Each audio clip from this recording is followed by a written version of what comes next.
안녕하세요. 썰처녀입니다. 오늘의 사연 시작하겠습니다. 저는 남자친구와 8년 동안 길다면 긴 연애를 하였고 남친 가족들에 관한 이야기는 오래전부터 익히 들어 잘 알고 있었습니다. 군인 출신인 아버지와 가정주부이신 어머니 밑에서 자랐고 아버지는 가부장적이며 집안의 대장이라고 말했었습니다. 그래서인지 남자친구는 예의는 물론이고 어른들에게 깍듯하게 대하는 모습에 늘 멋있는 사람이라고 생각했습니다. 그러던 어느 날 남자친구가 저에게 프로포즈를 했습니다. 승낙은 했지만 직장을 그만두고 1인 사업을 하던 중이라 사업만 해도 벅찼기에 고민 끝에 바로 결혼 날짜는 잡지 말자고 이야기했습니다. 하지만 남자친구는 결혼 관련 준비는 자신이 할 테니 걱정하지 말고 사업 준비에만 집중하라고 했습니다. 남자친구의 말 한마디에 큰 힘이 되었고 우리는 결혼 날짜를 잡았습니다. 남자친구의 꼼꼼함과 철저한 준비성으로 초고속 결혼하여 같이 살게 되었습니다. 사업을 하면서 집안일에 소홀해질 때쯤 남편은 다니던 회사가 어려워져 잘리게 되었습니다. 그렇게 이직 준비하면서 집안일을 도맡게 되었는데 나이가 있어서인지 구직은 힘들었습니다. 생각보다 집안일이 적성에 맞아 자연스럽게 전업주부 생활을 하게 되었습니다. 투정 한 번 안 하고 내가 하면 되니까 걱정하지 말고 일 보고 천천히 와 라고 말해주었습니다. 그럴 때마다 내가 결혼은 정말 잘했구나 생각했습니다. 그날도 천천히 일하고 저녁 9시쯤 되어 집에 도착하니 남편은 저를 반겨주었습니다. 남편한테 반갑게 인사를 하려고 하는 순간 소파에 아버님이 앉아 계셨습니다. 평일에 오시는 일이 없었기에 놀라? 아버님, 평일에 어쩐 일이세요? 하고 말씀드리니 인상을 쓰며 너는 지금 시간이 몇 시인데 이제 들어오니? 한마디 하셨습니다. 일이 많아서요. 퇴근하고 오는 길이에요. 하고 답했고 아버님은 들은 채 안 하시고 집으로 가셨습니다. 남편에게 아버님 기분이 왜 저렇게 안 좋으셔? 무슨 일 있었어? 라고 물으니 남편은 신경 쓰지 마. 그냥 노인네라 그래. 라며 답했고 남편이 차려준 된장찌개에 저녁을 먹었습니다. 다음 날 일을 하고 있는데 갑자기 어머님께서 바쁘니? 하고 전화가 왔습니다. 아니에요. 괜찮아요? 말씀하세요. 대답했고 어머님은 어제 있었던 일에 대해 이야기하셨습니다. 아버지가 어제 화가 많이 나셔서 들어오셨어. 아들이 앞치마하고 밥을 하고 있는 모습이 꽤나 불편했던 모양이야. 너가 저녁은 좀 하고 그러지 왜 애를 시켜서 라고 말하셨고 남편이 퇴직한 걸 모르는 시댁에서는 오해할 수 있을 거라 생각해 아무 말도 하지 않고 평소는 제가 하는데 어제는 일이 많아서 남편이 차려준 거예요 라고 대답했습니다. 그래, 그건 나도 어느 정도 알아. 그래도 일하고 온 아들이 와이프 저녁 준다고 앞치마까지 하고 있으니 오죽 속상하셨겠니? 앞으로 조심 좀 해줘라. 대꾸할 틈도 없이 전화를 끊으셨습니다. 남편이 퇴직을 비밀로 해달라고 하여 어머님께는 아무 말도 하지 못했지만 기분이 썩 좋진 않았습니다. 그렇게 시간이 지났고 제가 하는 사업은 점차 자리를 잡았습니다. 드디어 쇼핑몰에 주문이 폭주된 날이 있었습니다. 노력한 대가를 보상받는 날이라 기쁜 마음에 남편에게 연락했습니다. 남편은 너무 축하한다며 자신이 도와주고 싶은데 오늘 집에 제사가 있어서 집에 가야 한다고 이야기했습니다. 결혼하고 처음 맞는 제사이기에 내가 못 가서 어쩌지 하고 말했습니다. 남편은 일이 먼저지 하면서 부모님께는 잘 말씀드리겠다고 했습니다. 혼자 하기 힘든 약이기에 친구에게 연락했고 쉴 틈 없이 포장하면서 몸은 힘들지만 이게 다 나의 노력이라는 생각에 행복했습니다. 하지만 첫 제사가 마음에 걸려 친구에게 맡기고 10시쯤 부랴부랴 뛰어갔습니다. 도착하니 막 제사를 끝내고 정리 중이어서 죄송하다 인사하고 설거지를 하고 마무리했습니다.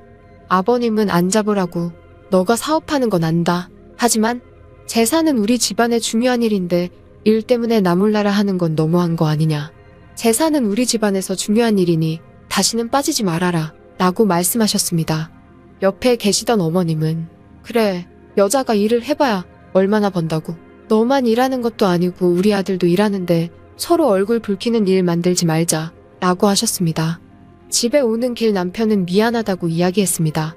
저는 남편에게 이제 시댁에 자기 일 안 하는 것도 말해야겠어 라고 말했고 남편은 알겠어, 내가 조만간 이야기할게 라며 대답했습니다. 시간이 흘렀고 결혼하고 처음 맞이하는 아버님 생신이 되어 시댁에서 밥을 먹자고 했습니다. 특별한 음식을 대접하고 싶어 이번 생신은 좋은 레스토랑에서 외식하는 게 어때요? 라고 하고 연락드렸더니 옆에 계시던 아버님이 전화를 뺏으시며 그게 무슨 소리냐. 첫 생일에는 며느리가 차려주는 게 당연하지. 누가 외식을 하니 누가 하며 언성을 높이셨습니다. 요리도 썩 잘하지 못하던 저였기에 맛있는 식사를 대접하고 싶어서 말씀드렸던 거예요. 오해하지 마세요. 말씀드렸고 아버님은 완강히 외식을 반대하시어 어쩔 수 없이 저희 집에서 모이게 되었습니다. 어떡하지 하고 남편이랑 상의했고 남편은 음식을 사오자고 했습니다. 하지만 그 통화에서 느껴졌던 싸움 분위기가 있었기에 사오면 안 될 것 같다고 의견을 말했습니다.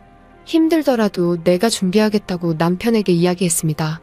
저는 태어나 처음으로 열심히 요리했습니다. 요리가 다 차려질 때쯤 어머님과 아버님이 오셨고 요리한 것으로 보며 꽤나 노력한 모습이구나 하며 만족하시며 자리에 앉으셨습니다. 하지만 칭찬은 잠시뿐 음식을 먹을 때마다 이건 무슨 맛이냐? 너 간은 본 거냐? 하며 핀잔을 주셨고 아가, 너 당장 그 일 그만둬라. 남편 내조를 해야지. 무슨 부귀영화를 누리겠다고 일을 해서 그런가 살림은 영광이다 라며 말씀하셨습니다.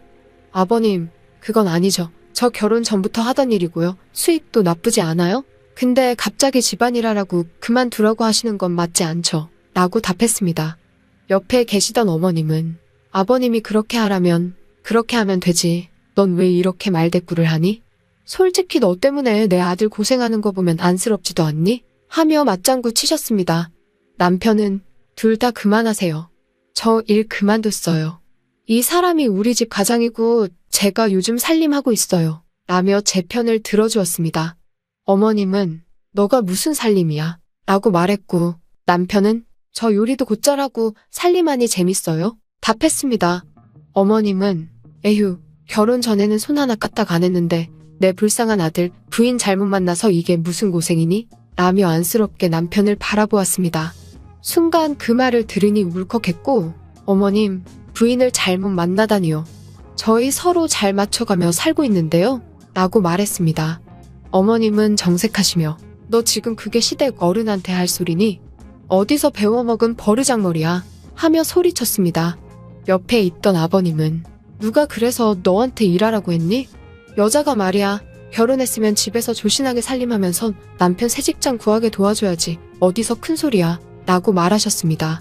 사귈 때 남편이 가부장적인 집안이라고 해서 익히 알고는 있었지만 정말 이 정도일 거라고는 생각도 못했습니다. 어머님은 너 제사 때도 일 때문에 못 온다고 해서 내가 혼자 준비하느냐고 얼마나 힘들었는지 아니? 너 때문에 몸살 났어? 라고 말씀하셔서 제가 일부러 안 간 것도 아니고 그때 그래도 제가 가서 마무리는 다 했잖아요. 라고 답했습니다. 너는 끝까지 네 잘못은 모르는구나. 일이 그렇게 중요하면 결혼은 왜 했니? 결혼했으면 이 집의 법을 따라야지. 시댁을 아주 우습게 아는구나. 라며 소리쳤습니다. 시대 흐름을 못 읽으시는 어머님의 말에 웃음이 났고 법이요? 누가 만든 법인데요? 언제적 사고방식이세요? 제발 시대 좀 읽으세요 두 분. 하고 집을 나왔습니다. 2시간이 지났을까? 부모님 가셨다고 연락이 와 집으로 들어갔습니다. 남편은 미안해. 가부장적인 건 알았는데 나도 우리 부모님이 이 정도인 줄 몰랐어. 내가 대신 사과할게. 라고 말했습니다. 하지만 이건 짚고 넘어가야 할 문제인 것 같았습니다. 그래서 가족 회의를 하자고 하고 시댁에 방문했습니다. 먼저 저의 의견에 대해 이야기했고 남편은 저희 부부가 사는 방식에 대해서는 훈수 두지 말아주세요. 제사나 명절에는 우리 둘 다 최대한 참석하지만 만약 일적으로 급한 일이 생긴다면 제가 돕던가 할게요. 라고 의견을 전달했습니다. 어머님은 네가 뭘 할 줄 알아서 준비를 도와 라며 답하셨습니다. 그러더니 옆에 있던 아버님은 오히려 저에게 너는 끝까지 일을 그만두지도 않고 네 마음대로 하려고 하는구나. 내 말이 말 같지 않나? 차라리 이혼해라 라고 말하셨습니다.